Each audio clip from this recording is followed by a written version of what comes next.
Le 23 juin 1991 à 11h48, Ghislaine Marchal, de 65 ans, sort de sa douche dans sa villa proche de Cannes qu'elle a appelée La Chamade.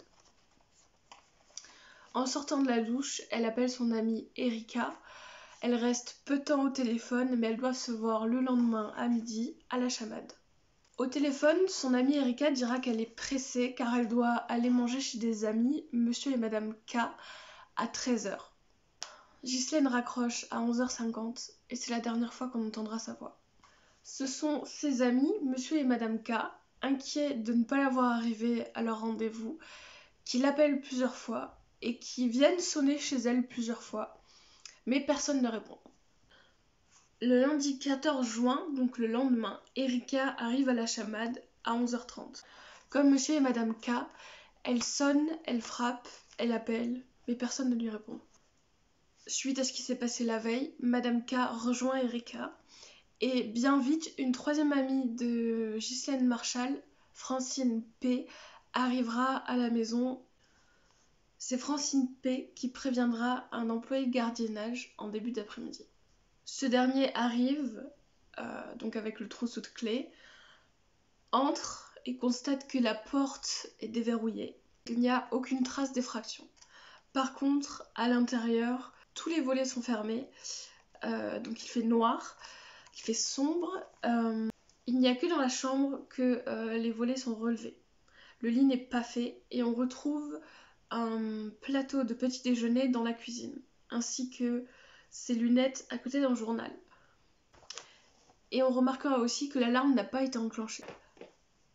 Plus tard dans l'après-midi, c'est le médecin de Madame Marchal qui rejoindra les trois amis et l'employé, parce que tout simplement leur ami avait appelé le médecin pour savoir si Ghislaine n'était pas avec lui, si elle n'était pas dans un hôpital, si elle n'était tout simplement pas tombée malade.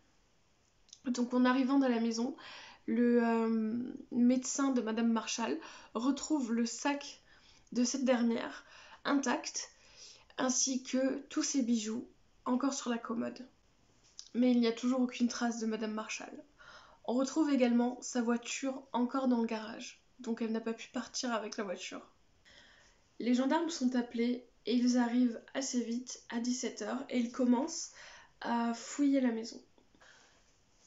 Ils se rendent vite compte que toutes les affaires de Madame Marchal sont dans la maison, la voiture, les papiers d'identité, le sac à main, mais aucune trace de Madame Marchal. Et c'est bien vite qu'ils commencent à s'intéresser à une annexe qui est en fait qui mène à la cave, qui n'a pour l'instant pas été vérifiée, pas été fouillée. Donc les gendarmes se retrouvent face à cette porte qui est verrouillée, mais même en la déverrouillant, elle ne s'ouvre pas. C'est pas qu'elle ne s'ouvre pas, c'est qu'elle s'ouvre de quelques centimètres, de 2-3 centimètres. Et c'est en y passant un bras qu'un gendarme découvre qu'il y a coincé contre la porte, un lit pliant. Donc il le dégage, la porte s'ouvre un peu plus, mais elle ne s'ouvre pas entièrement. Donc cette fois c'est le pied qu'il passe derrière la porte, et avec un coup de pied, il dégage un bâton en fer, une barre en fer, et un chevron de bois. D'ailleurs, avec la force des coups que les gendarmes ont mis sur la porte, le bâton a ripé, la barre en fer a ripé, et ça a laissé une trace en arc de cercle sur le sol en béton. Et c'est au fond de la cave, dans la chaufferie, qu'on retrouve le corps de Ghislaine Marchal. Elle est allongée face contre terre, les pieds au fond de la salle et les bras devant sa tête. Les doigts sont abîmés, fracturés et ensanglantés. Son peignoir est également retroussé jusqu'à la taille. Les premières constatations du médecin, le soir même, et qui seront confirmées par l'autopsie, révèlent des blessures graves à la tête, notamment 5 coups à la tête. Les cheveux sont pleins de sang qui ont coagulé. Sur le membre inférieur gauche, on retrouve 2 plaies par arme blanche de 2 cm de large. Sur le membre inférieur droit, on y trouve des égratignures et des ecchymoses superficielles. Elle a également 10 plaies au thorax et à l'abdomen, dont une qui a provoqué une éventration et 3 qui ont complètement déchiré son foie. Elle a également une plaie en forme de V sur la gorge. Et cette plaie n'aurait pas touché les gros vaisseaux sanguins de la trachée et de la gorge. Une de ces plaies sur sa cuisse aurait produit un filet de sang parfaitement net, perpendiculaire à la jambe de la victime, et qui, d'après les médecins, signifie que Ghislaine Marshall n'aurait pas bougé pendant au moins 7 minutes au minimum pour que le sang coagule. Il y a aussi des traces de poussière et de béton, enfin de ciment, pardon, qui auraient été retrouvées sur le peignoir de la victime et sur ses anses intestinales. Le médecin légiste Jean Pagliusa, j'espère que je le prononce bien, sinon désolé, pense que le meurtre s'est passé dans une séquence rapide de 2-3 minutes. Compte tenu de la force des coups, son agresseur était un homme. Il était gaucher. Ça, c'est ce qu'aurait dit le médecin légiste. Et vu comme le sang a coulé par la suite, il estime que la victime ne s'est jamais relevée. En fait, elle serait morte rapidement par hémorragie. Et si elle s'était relevée, son hémorragie au foie aurait rempli sa cavité abdominale. On a aussi convenu que l'addition de tous les coups a été létale. On retrouve également une inscription ensanglantée sur la porte blanche qui dit « Omar m'a tué ». On retrouve une deuxième inscription sur la porte de la chaufferie « Omar m'a tué », plus basse que la première et moins lisible. Il y a aussi plusieurs traces de mains, de sang en général, à côté des inscriptions. On n'y retrouve pas d'ADN car le sang y est glissé, il n'y a pas d'empreinte digitale claire ou d'empreinte ADN claire. Mais après analyse, on confirme que c'est bien le sang de Ghislaine Marshall. Ce n'est plus une disparition, mais c'est une scène de crime. Sur la scène de crime, on peut voir un contraste net sur les deux seuils de la porte de la cave. Il y en a un qui est propre, voire lavé, on ne sait pas. Et de l'autre côté, on y retrouve donc la scène de crime avec beaucoup de sang. À côté du lit pliant, on retrouve donc la barre de fer et le chevron de bois qui sont tous les deux tachés. Au sol, on y retrouve aussi la montre Cartier de Madame Marshall qui est tout aussi ensanglantée mais intacte. Ce qui peut déjà nous orienter vers un motif non financier. On retrouve aussi des traces de mains ensanglantées sur le sol, ce qui peut nous faire penser que la victime a pu bouger. Et donc, avec ces inscriptions, les gendarmes interpellent le seul Omar connu dans la vie de Madame Marshall, Omar Haddad, son jardinier. Il est interpellé le lendemain de la découverte du corps de Madame Marshall, car les gendarmes ont appris qu'il était marocain, de nationalité marocaine, et ils avaient peur que, si vraiment c'était l'assassin, ils avaient peur qu'il prenne la fuite dans son pays natal. Donc ils l'ont arrêté dès le lendemain. D'ailleurs, quand ils l'ont arrêté, il se trouvait à Toulon avec sa belle famille, sa femme et ses 2 jeunes enfants. Donc, qui est Omar Haddad? Omar Haddad est un Marocain de 28 ans au moment des faits. Il a vécu la majorité de son temps au Maroc avec sa mère et c'était à 23 ans qu'il arrive en France pour travailler un peu avec son père. Il n'a jamais été scolarisé, donc il ne sait ni lire ni écrire, que ce soit en français ou en... Une fois arrivé en France, il a vite rencontré Fatima, celle qui va devenir sa femme. Donc il décide de se marier avec Latifa et du coup de s'installer en France définitivement. Son travail est partagé entre plusieurs propriétés dans la semaine, dont Madame Marshall et Francine P, qui sont en fait voisines. Elles sont à 800 mètres d'écart, je crois.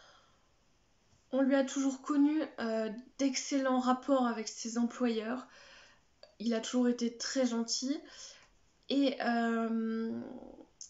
Madame Marshall et Madame Pascal, donc la voisine,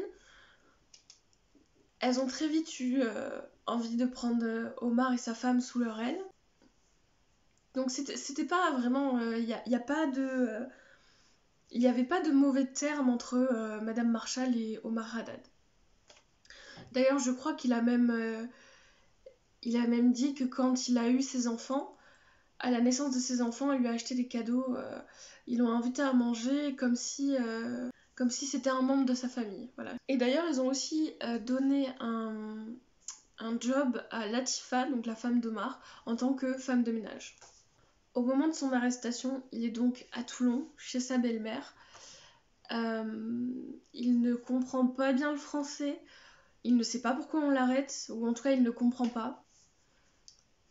Et c'est sans vraiment comprendre malheureusement que Omar est amené au poste de police de Saint-Basile. Et c'est là que ça commence à être un peu aberrant, en tout cas pour moi, parce que les gendarmes vont interroger Omar sans avocat et sans interprète. Alors il a demandé plusieurs fois à avoir un interprète, il va être interrogé plusieurs heures sans personne, alors qu'il ne comprend pas bien le français. Et il assure même que quand il répondait en arabe, les gendarmes qui ne comprenaient pas l'arabe continuaient à écrire ses réponses, et qu'en soi ils auraient pu marquer n'importe quoi, parce qu'ils comprenaient pas les réponses qu'Omar donnait, et je suis même pas sûre que ce soit vraiment des réponses, vu qu'il comprenait pas les questions. En fait, les seules questions qu'il arrive à peu près à comprendre, c'est « Est-ce que tu travailles pour Madame Marshall ?» Voilà. Et en fait, les gendarmes n'ont pas estimé nécessaire de mettre un interprète pendant l'interrogatoire, parce qu'ils connaissaient assez bien le père d'Omar, qui, lui, est en France depuis déjà plusieurs années, plus longtemps que son fils, et qui parle mieux le français. Et en fait, ils ont tout simplement assumé que si le père pouvait parler français, le fils pouvait aussi parler français. Voilà. Et dès le départ, Omar clame son innocence, il nie d'avoir tué Madame Marshall, qui d'ailleurs, il l'a compris quand les gendarmes lui ont mis les photos de la scène de crime, du corps de Madame Marshall ensanglantée dans la chaufferie, et qu'il a vu Omar, qu'il a vu son prénom, Omar m'a tué, il a compris à ce moment-là qu'on l'accusait du meurtre de sa patronne. Donc, le capitaine Sancy, qui dirige l'affaire de Ghislaine Marshall, a apporté des preuves comme quoi l'administration française considérait Omar comme francophone. Je sais pas très bien comment une administration française, surtout qu'il était aidé pour les papiers administratifs par Ghislaine Marshall et son ami, comment l'administration française peut dire « tu es français ». Tu es français, donc tu parles parfaitement bien français. Pour cet interrogatoire, les gendarmes ont dit qu'il était francophone avec des preuves. Voilà, il est francophone avec des preuves.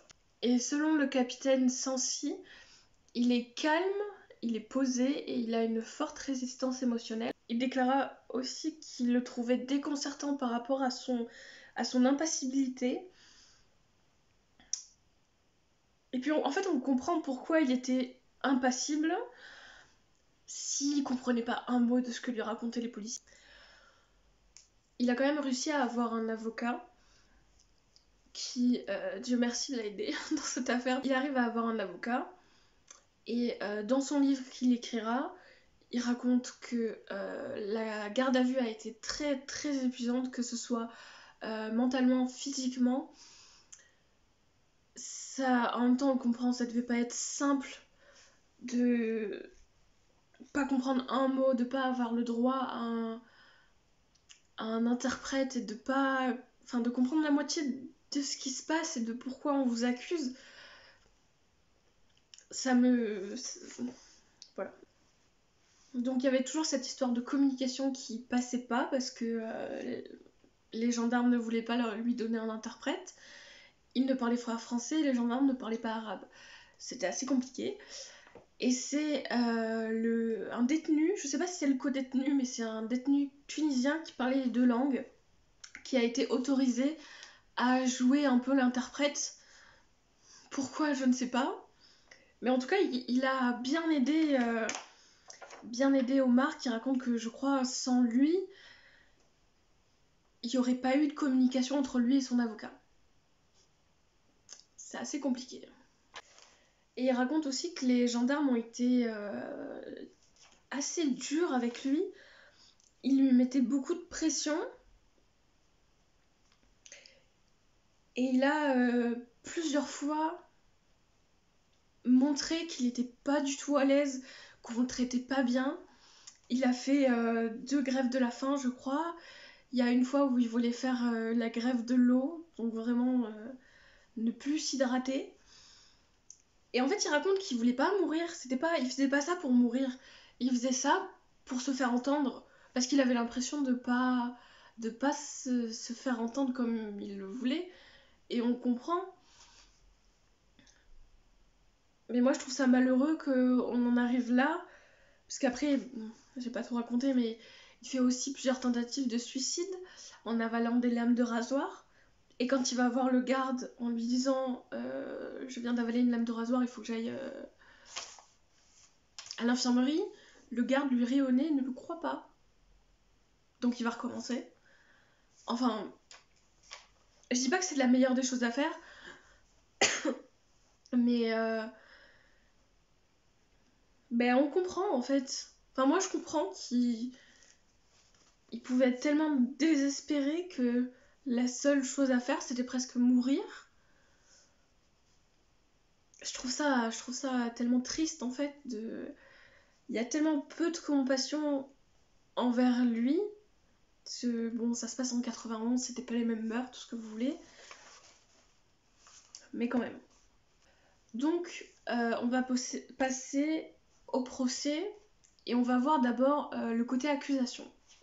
Ghislaine aurait elle-même désigné le meurtrier, donc Omar, avant de se barricader pour éviter que l'assassin ne revienne. Et le fameux capitaine Sancy estime qu'elle serait descendue par elle-même dans la cave pour sûrement allumer le système de nettoyage de la piscine, vu qu'elle comptait y passer son après-midi avec Erika. Et d'ailleurs, ça, on a pu le prouver parce que...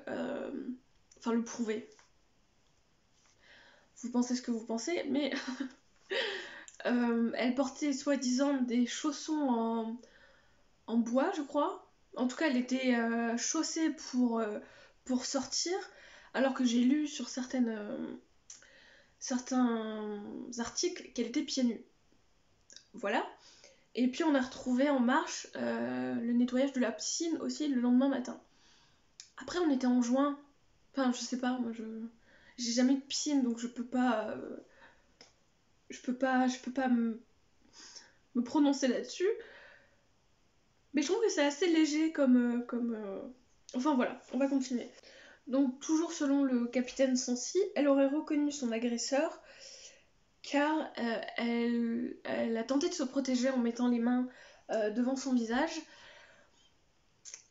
Ça après oui, on l'a vu par rapport aux fractures, aux égratignures, elle avait les mains ensanglantées. C'est fort probable qu'elle se soit défendue, donc elle a vu son assassin. De là, est-ce qu'elle ait reconnu son assassin parce qu'elle se soit protégée?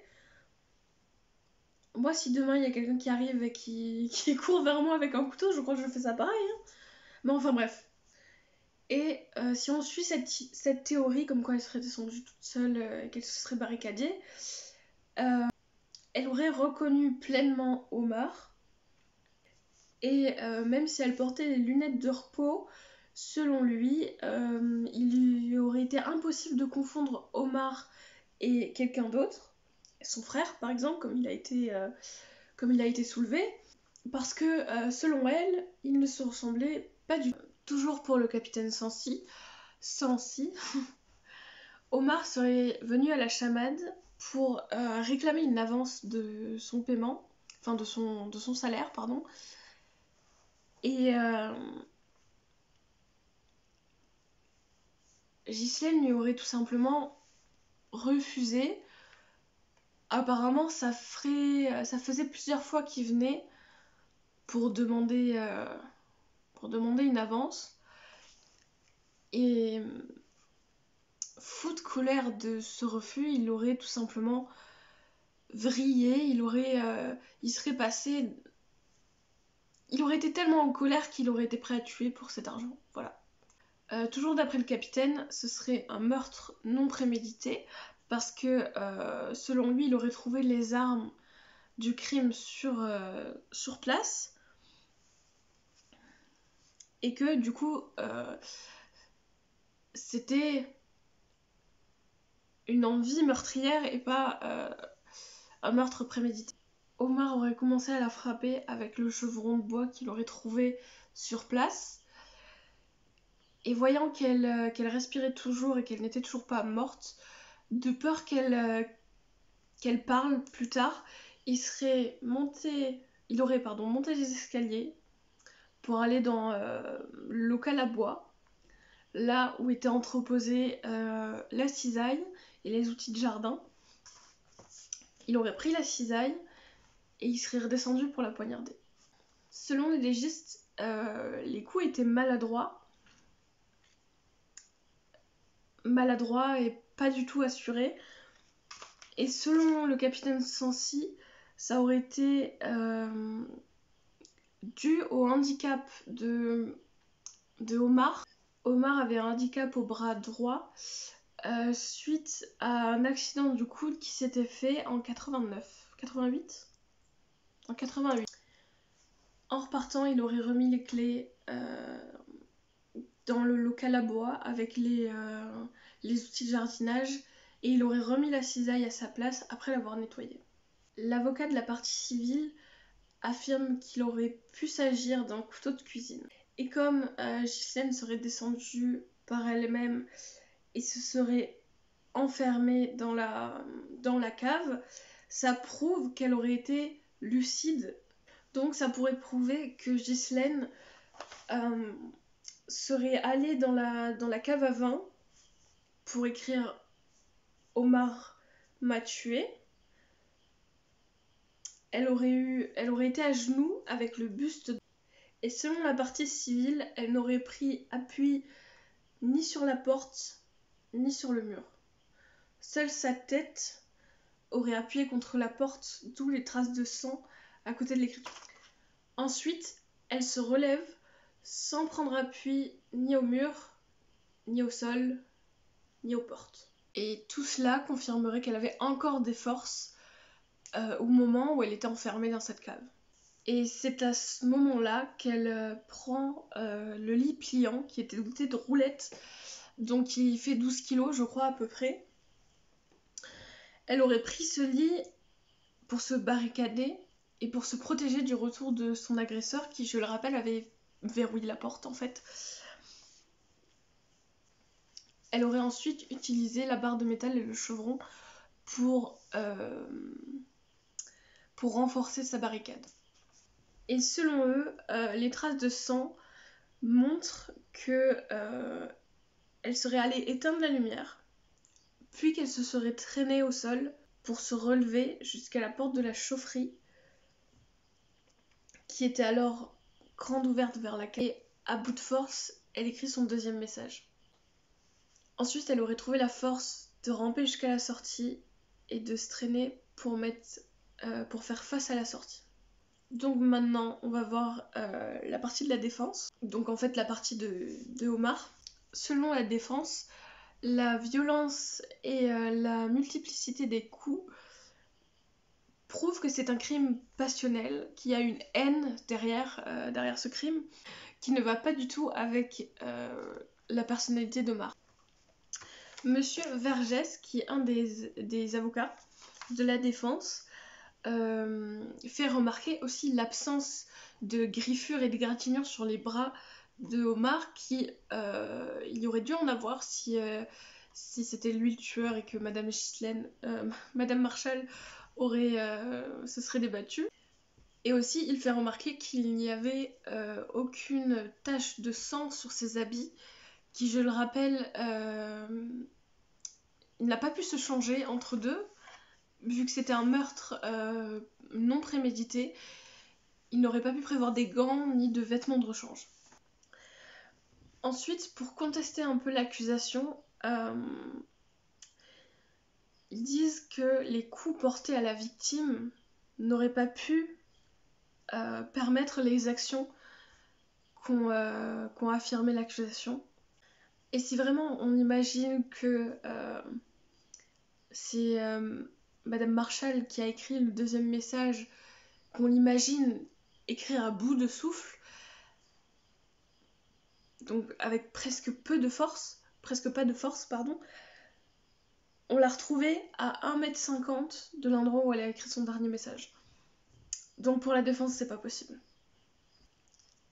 Et de plus, la position de son peignoir est très bizarre, vu qu'il est relevé, il est en haut de la taille. On pourrait penser que c'est quelqu'un tout simplement qui l'aurait traîné par les pieds, et que le peignoir se serait remonté quand la personne l'a traîné. En tout cas, c'est ce que je pense moi. Ensuite, il y a cette question du filet de sang parfaitement net qui a été retrouvé sur la jambe de Madame Marshall et qui, en fait, pour la défense, signifie qu'elle ne s'est pas du tout levée. Parce que si elle s'était levée, le sang serait parti dans une autre direction, le filet n'aurait pas été net à cause des frottements de cuisses. La trace de sang n'aurait pas été aussi nette, en fait. Et pour la défense, ça veut dire tout simplement que la victime n'a pas bougé après le départ du tueur. On remarque aussi qu'un coup de dague aurait pu être porté à la victime quand elle était inconsciente ou en tout cas qu'elle ne bougeait plus. Tout ça pour s'assurer qu'elle ne bougeait vraiment plus. On aurait même rapporté ce coup de dague à un procédé que tous les chasseurs connaissent. Je ne sais pas pourquoi ça a été amené comme ça. Mais moi, ça m'a paru bizarre en fait de le rajouter out of nowhere. Aussi, on voit que le coup de dague a été porté après que le vêtement soit relevé. Parce qu'il n'y a aucun trou déjà sur le peignoir. Et il n'y a pas de tache de sang. Donc, en tout cas là où devrait être la blessure. Donc ça signifie que le coup a sûrement été porté après qu'on ait tiré la victime jusque dans la chaufferie. Et la défense a beaucoup argumenté sur la thèse des cisailles ou du couteau de cuisine parce qu'ils se sont rendus compte que ça ne correspondait pas à la description faite lors des premières expertises, notamment sur... il disait que c'était une lame effilée et à double tranchant, ce qui n'était pas le cas de la cisaille ou d'un couteau de cuisine. Il y avait aussi la largeur de la plaie qui ne correspondait pas, qui était de 2 cm de profondeur, je crois. Et le taille-haie aurait été trop long pour que ce soit 2 cm de profondeur. Ils ont aussi reconnu que ça aurait été stupide de la part de Omar, si ça avait été le tueur, de ranger les clés de la cave avec les outils de jardin. Les avocats, monsieur Girard et monsieur Baudou, ont affirmé que l'écriture sur les portes était bien l'écriture de Madame Marshall, mais qu'elle aurait été faite sous la contrainte ou sur la torture. Or, on a rapporté que les coups n'avaient rien d'une torture. La victime n'avait pas subi de torture en soi, mais peut-être qu'on a pris effectivement, une fois qu'elle était inconsciente, la main de la victime pour tracer ces phrases. Donc un autre avocat de la défense, monsieur Kidiselli, je sais pas, je suis désolée si j'ai mal prononcé son nom, pense que Ghislaine se serait trompée sur l'identité de son assassin, et c'est la théorie qui a été envisagée par les enquêteurs. Mais cet avocat, donc monsieur Kidiselli, se retirera de la partie de la défense parce que je pense qu'il y avait peut-être trop d'avocats et les avocats ne s'entendaient pas. Donc je pense qu'il en a juste eu marre, il est parti, mais c'est dommage quoi. C'est donc Monsieur Vergès qui prend les choses en main et qui conteste de suite les conclusions des graphologues et affirme que l'agresseur de Madame Marshall aurait écrit ces phrases de sa main gantée. Il aurait ensuite traîné le corps de la victime dans la chaufferie et aurait écrit le deuxième message. Et c'est cette théorie qui est présentée au procès. Donc le ou les tueurs auraient traîné Madame Marshall jusque devant la porte pour lui faire écrire le message. En fait, le tueur aurait guidé le doigt de Madame Marshall pendant que la tête de Madame Marshall appuyait contre la porte, ce qui pourrait expliquer les traces qu'on a à côté de l'écriture. Et donc l'écriture serait l'écriture de l'assassin. Le détective Moreau et l'expert en écriture Monsieur Duno ont développé une théorie qui expliquerait pourquoi il y aurait deux messages. Donc le ou les tueurs, en tenant le doigt de la victime, se seraient rendu compte que l'écriture n'était pas assez grande et pas assez lisible, et donc ils en auraient fait un deuxième bien plus grand en lettres capitales. Et donc j'ai pas encore parlé de la faute d'orthographe qu'il y a dans les phrases, ce qui est assez étonnant parce que elle avait une bonne écriture et un bon orthographe, ce qui semble assez peu aller avec ce qu'elle aurait pu faire, donc qui renforcerait l'idée que ce n'est pas elle qui a écrit les phrases, en tout cas. Et donc ce serait quelqu'un qui aurait mis en scène le meurtre de Madame Marshall pour qu'on croie que Omar Haddad l'a tué. Mais si vraiment c'est quelqu'un qui l'a mis en scène, comment pouvait-il savoir que Omar Haddad serait là un dimanche, qui normalement n'était pas là, ne travaillait pas les dimanches? Les seuls à savoir que Omar Haddad était là ce jour-là, c'était Omar Haddad lui-même et Francine Pascal. Donc pour bien comprendre ce qui s'est passé, les gendarmes décident de faire une reconstitution des faits, mais Omar refuse. Omar ne veut pas participer à cette reconstitution car il se dit innocent et ça lui paraît pas juste qu'il soit là-bas pendant la reconstitution alors qu'il n'y a pas été. Donc il reste dans la voiture. Il y a aussi un événement qui a beaucoup touché, je pense, la défense. C'est qu'ils ont incinéré le corps de Madame Marshall le 3 juillet. Donc très peu de temps après le meurtre, mais surtout avant que les médecins légistes aient donné leur rapport. Alors techniquement, ils ont droit de faire ça, c'était les délais légaux, on va dire, mais ils auraient pu au moins attendre le rapport légiste, quoi. Moi, je pense qu'ils auraient pas dû l'incinérer.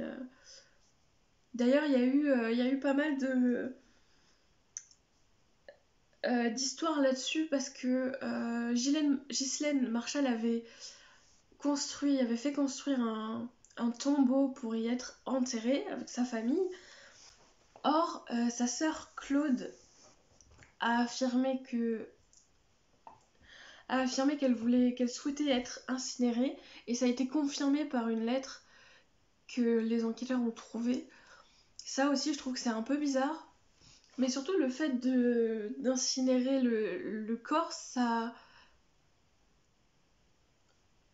met un frein sur l'enquête, parce que si jamais on avait une autre interrogation, on ne pourra plus vérifier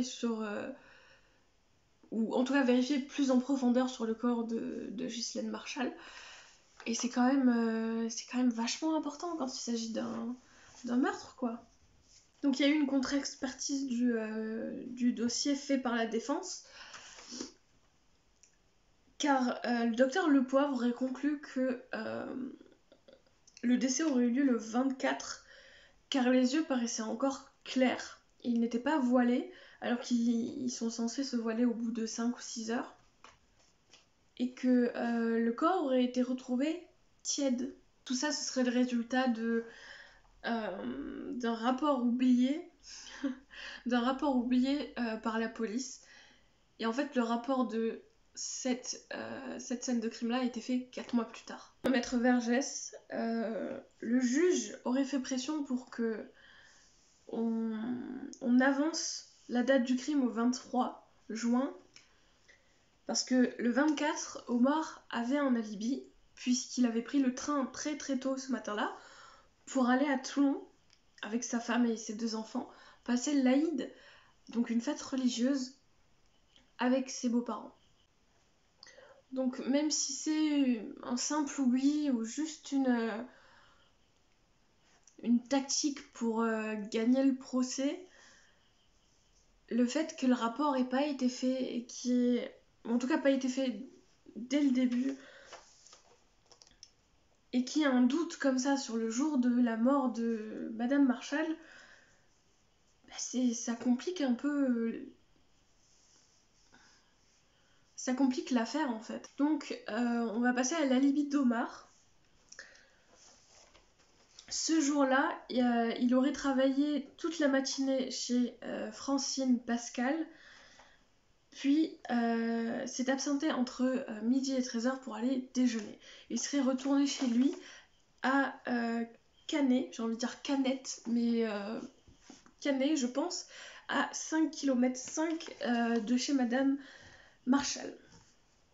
À midi 5, il rentre chercher du pain, et c'est très important parce que c'est l'heure du meurtre de Madame Ghislaine Marshall. Et pendant sa garde à vue, les policiers l'ont amené dans ce qu'ils pensaient être la boulangerie où il est allé le jour du meurtre. Seulement, ils l'ont laissé dans la voiture, ils sont rentrés dans la boulangerie en demandant à l'employé s'il reconnaissait cet homme et si c'était un client régulier ou un client. Les employés auraient nié. Seulement, les policiers n'auraient pas informé Omar qu'il s'agissait de vérification de son alibi. Ils auraient au moins pu faire ça. Voilà. Donc Omar ne savait pas qu'on vérifiait son alibi. Et surtout, ils se sont aperçus bien plus tard qu'il ne parlait pas du tout de la même boulangerie, dû au fait que Omar avait du mal à s'exprimer. Et bien plus tard, c'est une journaliste qui est allée poser des questions à l'ancienne propriétaire qui maintenant est à la retraite, qui est allée lui poser des questions par rapport à Omar, et les propriétaires lui auraient affirmé que c'était un client régulier et qu'il n'avait jamais eu aucune intervention de gendarme. À midi 15, midi 25, il aurait rencontré un voisin qui l'aurait invité à manger avec sa femme et ses fils. Donc il va chez ce voisin, il va manger chez ce voisin, et il quitte son domicile à midi 40. Il arrive chez Madame Pascal à 13h10, et la fille de Madame Pascal, Arlette, est étonnée de le voir si tôt arriver au travail, et il lui explique que c'est pour rattraper un retard qu'il avait eu le matin même. Là aussi, il y a un flou, parce que j'ai lu qu'on avait vérifié qu'il n'y avait jamais eu de retard. J'ai lu aussi que effectivement ça lui arrivait de faire ce genre de choses, d'arriver une demi-heure plus tard et de commencer une demi-heure plus tôt l'après-midi. Voilà, je ne saurais quoi dire par rapport à ça.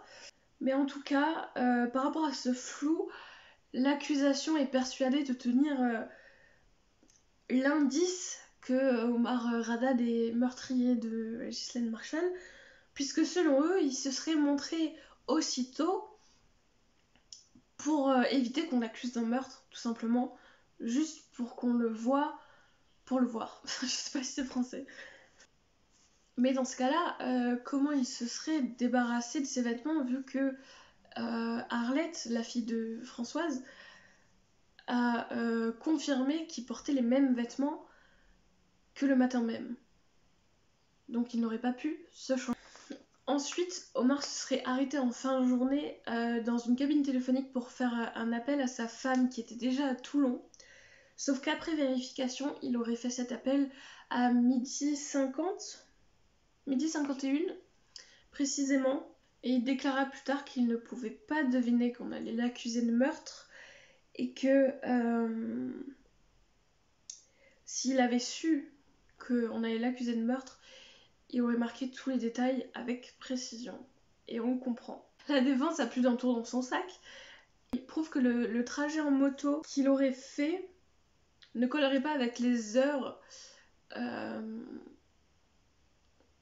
qui auraient été trouvées selon l'accusation. Donc là encore, c'est quelque chose qui ne colle pas sur la personnalité de Omar Haddad et sous meurtre. Malgré tout ça, la justice conclut que Omar Haddad n'a aucun alibi et qu'il aurait largement eu le temps d'assassiner Ghislaine Marchal. Et ce qui est fou, c'est que c'est les employeurs de Omar Haddad ainsi que donc Arlette, la fille de Françoise, et son mari, qui font des pieds et des mains pour essayer de trouver une solution, pour essayer de faire connaître Omar Haddad dans les médias, et pour surtout essayer de donner un avocat à Omar. Donc selon l'accusation, le mobile d'Omar Haddad pour ce meurtre aurait été le mobile financier. Le capitaine Sancy déclare il n'est pas venu pour tuer ou voler, il serait venu simplement réclamer de l'argent à Madame Marchal.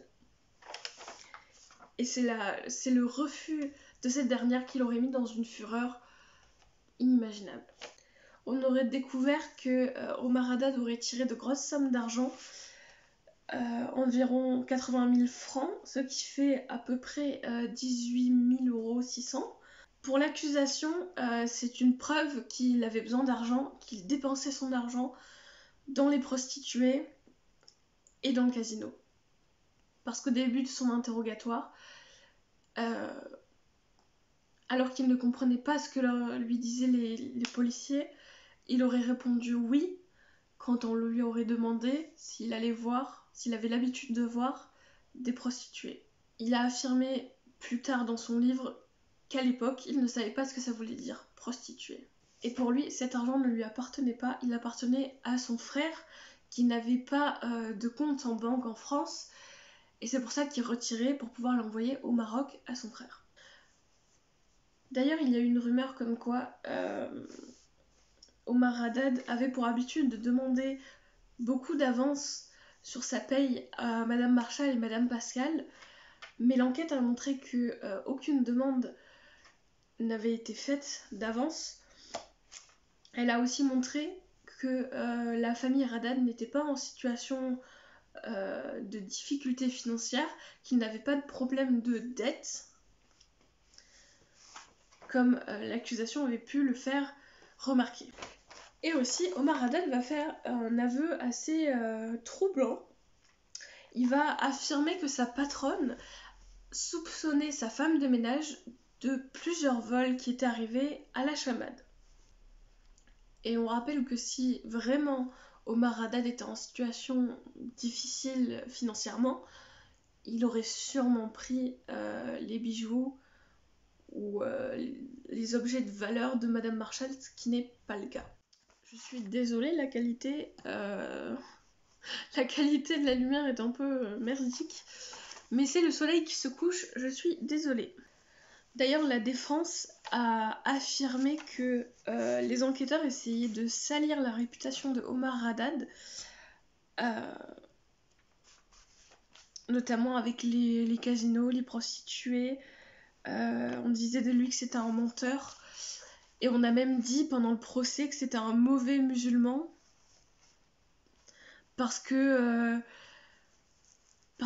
n'avait pas bien égorgé le mouton à l'Aïd. Enfin, je sais plus très bien, je veux pas m'engager dans les trucs que je ne sais pas.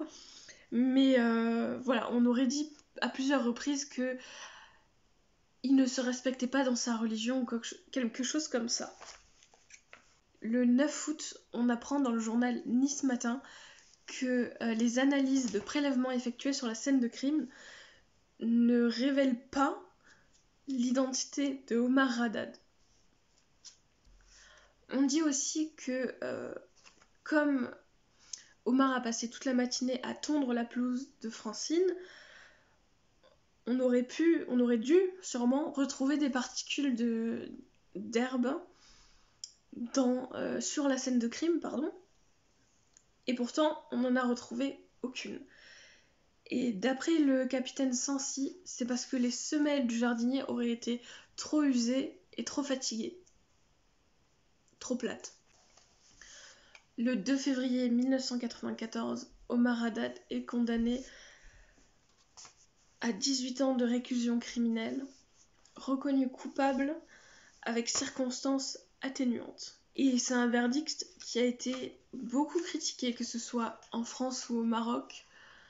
En fait, personne n'a compris pourquoi Omar Haddad a été autant accusé alors qu'il y avait si peu de preuves. 18 ans de réclusion criminelle, reconnu coupable avec circonstances atténuantes. Quand même, c'est exagéré. Le 10 mai 1996, Jacques Chirac accorde une grâce partielle à Omar Haddad, réduisant sa peine de 4 ans et 8 mois, sur la demande du roi Hassan II. Il sortira en 1998 sous libération conditionnelle. Donc on va passer aux théories qui entourent ce mystère. La première théorie que j'ai à vous proposer, c'est que la femme de chambre de Ghislaine Pascal, de Ghislaine Marchal, aurait quelque chose à voir dans ce meurtre. Parce que le jour où donc le lendemain de son meurtre, elle devait voir Erika. Elle devait avoir Erika à manger. Et d'habitude, elle garde... À chaque fois qu'elle a quelqu'un à manger, elle fait en sorte que sa femme de chambre soit là pour qu'elle puisse apporter son aide, faire à manger, ce genre de choses. Et bizarrement, elle lui aurait donné un congé le jour où Erika venait manger. Elle aurait dit aux gendarmes que c'était parce que, soi-disant, elle voulait pique-niquer toutes les deux à côté de la piscine, au bord de la piscine, et qu'elle n'aurait pas eu besoin de la femme de chambre ce jour-là. En vrai, ça peut être plausible. Je sais pas, moi j'ai trouvé la femme de chambre assez étrange dans ses témoignages. Elle oublie de préciser que Madame Marchal a reçu un appel à son premier interrogatoire et c'est suite à cet appel qu'elle lui aurait donné son jour de congé. Et ça, elle oublie de le mentionner sur le premier témoignage. Un oubli, ça peut arriver, mais entre ça et les accusations de vol aussi, si vraiment elle a quelque chose à voir dans ce meurtre, je pense qu'elle n'était pas toute seule, ce n'est pas possible. Je pense qu'avec la violence des coups, elle n'aurait pas pu faire ça toute seule. La deuxième théorie, qui est, je crois, ma préférée, c'est la cave à vin. De toute la cave, il n'y a qu'une seule pièce qui n'a pas été visitée, que ce soit par les gendarmes, que ce soit par les amis, le médecin. Et même Omar, je crois, a dit ne jamais y être entré, qu'il pouvait même pas la décrire. C'est la cave à vin, voilà. Et en fait, cette cave à vin, donc elle n'a jamais été inspectée par les policiers. Personne n'arrive à la décrire. Parce que déjà, Madame Marchal avait fait des travaux en 89-90 pour ajouter de la ventilation, des bouches d'aération. Voilà, je vais trouver le nom. Elle avait fait rajouter des bouches d'aération en 89 et en 90, elle avait fait réouvrir 2 fenêtres qui avaient été condamnées, bouchées. Et en fait, il y a des gens qui se demandent si l'assassin n'aurait pas pu mettre en scène la scène de crime avec le lit, le tuyau, le chevron de bois, puis se casser par la fenêtre ou par une bouche d'aération. Je pense que c'est possible. Hein. Et je dis ça parce que vraiment, il n'y a personne qui s'y est intéressé. Et je trouve ça dommage parce que je pense que sur le moment, si on avait le soir même visité toute la cave, je vais y arriver, visiter toute la cave et surtout regarder s'il y avait des endroits où le meurtrier aurait pu s'enfuir, autre que la porte, je pense que ça aurait été bien de faire ça. Et c'est pour ça justement que je pense que ça réglerait en fait beaucoup de mystères si le meurtrier avait réussi à barricader, verrouiller la porte, barricader avec le lit, la barre de fer et tutti quanti, puis se casser par un truc qu'on n'aurait pas vu quoi. Je trouve cette théorie très intéressante maintenant. La théorie numéro 3, c'est qu'il y aurait eu un autre homard. Le homard désigné dans les phrases ensanglantées n'aurait pas été Omar Haddad le jardinier. Et ça, c'est le détective Bernard qui arrive à récupérer des informations et qui arrive à trouver que Ghislaine connaissait un jeune homme du nom de Omar et ils auraient été aperçus ensemble au casino. Ce Omar a été interrogé mais vite écarté de l'affaire car il habitait trop loin. Et en fait, on se demande si c'est pas ce Omar-là que le meurtrier a voulu viser. Et la dernière théorie qui n'est pas vraiment une théorie parce que je pense que c'est celle qui va faire avancer le plus le dossier et qui est en train de le faire avancer d'ailleurs.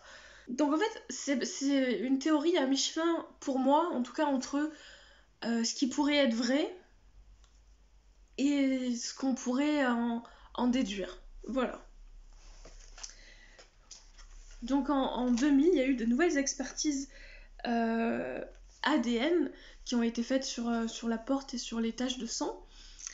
Et il y a un ADN inconnu et masculin qui a été retrouvé, mais qui n'est pas celui de Omar Haddad. Et donc, suite à cette expertise, on a pu prouver que l'écriture de la phrase ensanglantée n'est pas l'écriture de Madame Marchand. En 2016, il y a une expertise plus poussée qui est faite, et on y retrouve l'ADN de 4 hommes différents, mais toujours pas de Omar Haddad. Les gendarmes ont affirmé que ces traces, ces ADN inconnus, pouvaient être de la pollution antérieure ou extérieure, je sais plus comment ça s'appelle, je crois que c'est pollution extérieure, qui date de quand les policiers ont découvert la scène de crime. Mais en juin 2021, l'avocate de Omar Haddad demande une autre expertise en révision du procès. Et là, on y découvre, tenez-vous bien, on y découvre une trentaine d'empreintes du même ADN, ce qui balaie les excuses des policiers en disant non mais ça a pu être contaminé. C'est pas possible, si ça avait été contaminé, on n'aurait pas une trentaine de traces d'ADN et sur les taches de sang et sur la porte. Enfin. Et en fin 2021, le dossier est réouvert, justement parce que on ne sait toujours pas, il y a trop de flou sur Omar Haddad pour pouvoir encore l'accuser en 2021, maintenant qu'on a beaucoup plus de machines qui peuvent définir à qui appartient un ADN qu'en 1991. Et vraiment, j'ai vraiment hâte. J'ai vraiment hâte que la suite du procès arrive. Comme la famille de Ghislaine Marchal, d'ailleurs, qui a dit qu'ils avaient hâte de connaître le fin mot de cette histoire, de pouvoir mettre un terme à cette histoire atroce. J'imagine même pas ce que ça doit être. Parce que le fils notamment de Ghislaine Marshall était très bouleversé.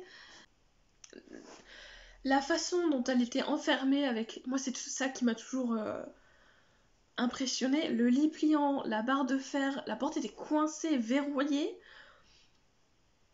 Mais la façon dont on a retrouvé le corps de Ghislaine Marshall, pour moi, c'est vraiment quelqu'un qui l'a tiré par les pieds et qui l'a laissé là, quoi. En tout cas, dites-moi ce que vous en pensez dans les commentaires. Moi, je serais toujours ravie de lire vos avis. J'aime beaucoup voir les différents points de vue parce que ça m'apporte toujours quelque chose de plus. Mais voilà. Et puis, si vous avez kiffé cette histoire autant que moi, laissez un pouce bleu. Et puis, on se retrouve pour une autre histoire.